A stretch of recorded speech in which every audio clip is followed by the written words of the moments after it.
Oi, pessoal, tudo bem com vocês? Eu sou a Juliana, sou analista de BI da Whitecamp há 3 anos e hoje eu estou aqui para apresentar um episódio do nosso projeto Copa das Gurias.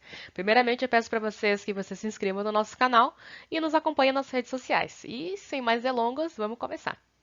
E o assunto do episódio de hoje, nosso quinto episódio, é desenvolvimento de dashboards e relatórios. Dentre esse assunto, nós temos 3 tópicos que a gente vai navegar, que seria a hierarquia e informação da tela, das informações que constam na tela, no caso, a orientação dos elementos e também melhores práticas para navegação.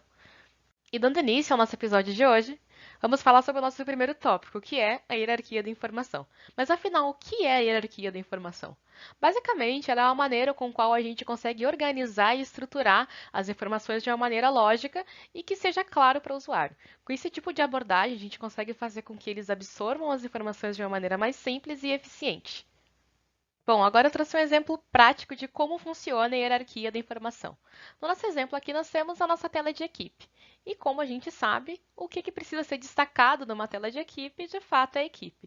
E esse é um ponto bem importante a gente pensar. Sempre antes de começar a desenvolver qualquer tela que seja, a gente identificar o que precisa de fato ser apresentado, né? Qual que é aquele visual que precisa ter a sua relevância, precisa ter a sua importância e quais são os outros visuais, as outras informações que elas precisam ser colocadas de uma maneira complementar, que elas não são tão importantes quanto a informação que nós queremos destacar de fato, mas que elas têm a sua relevância durante alguma análise mais específica, né?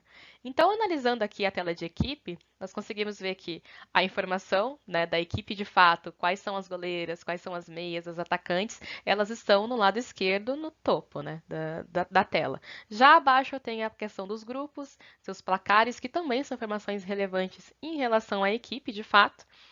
Já no lado direito eu tenho um vídeo da convocação daquela seleção e aqui na parte abaixo eu tenho a idade, as participações, as conquistas, alguns outros dados que vão complementar a minha informação principal, que de fato é a informação das goleiras, das defensoras, das meias, das atacantes, da equipe em si.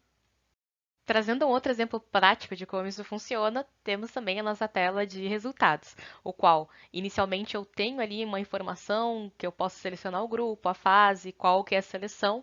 Posteriormente eu tenho uma tabela com os resultados, né? Eu selecionei especificamente o jogo do Brasil. E aqui eu tenho dado como placar, posse de bola, chutes a gol. O que é interessante a gente analisar nessa tela é que a informação mais relevante para uma tela de resultado é o placar. Logo, ele vai estar em destaque. Logo, ele vai estar acima de outras informações que elas vão ser complementares àquilo que a gente já quer apresentar de fato, que é o placar do jogo. Indo agora para o nosso segundo tópico do episódio de hoje, a gente vai falar a respeito da orientação dos elementos, que refere-se à maneira com qual os componentes visuais eles são posicionados e alinhados dentro do espaço do painel. E esse tipo de abordagem ele visa maximizar a clareza e eficácia da comunicação dos dados, bem similar à hierarquia da informação que a gente já verificou antes. Agora eu trouxe um exemplo prático para vocês de como funciona essa orientação dos elementos. É importante a gente sempre salientar alguns pontos, como alinhamento, a disposição dos visuais, os tamanhos das fontes e a forma com qual as informações elas estão dispostas na tela. Se a gente analisar essa tela aqui, que seria a nossa tela de jogadoras, a gente identifica que há um gráfico centralizado.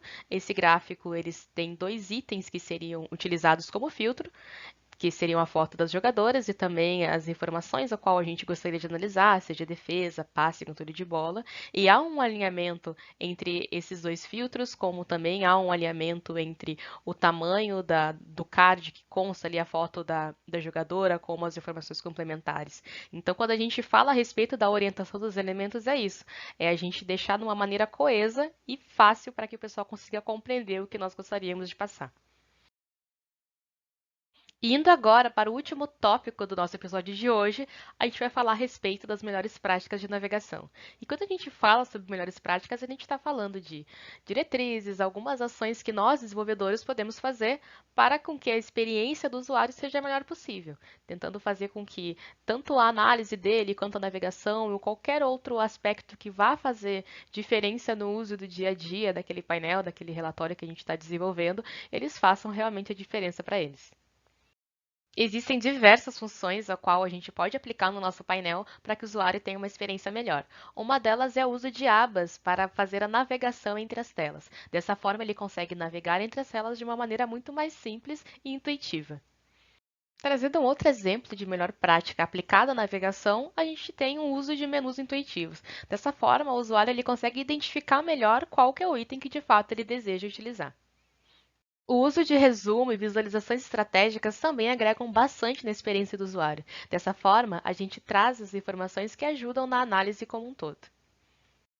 Bom, pessoal, esse foi o nosso quinto episódio. Eu espero que vocês tenham gostado do conteúdo abordado. Não esqueçam de se inscrever no nosso canal e acompanhar as postagens nas nossas redes sociais. E é isso aí. Muito obrigada pela atenção de todos e até breve.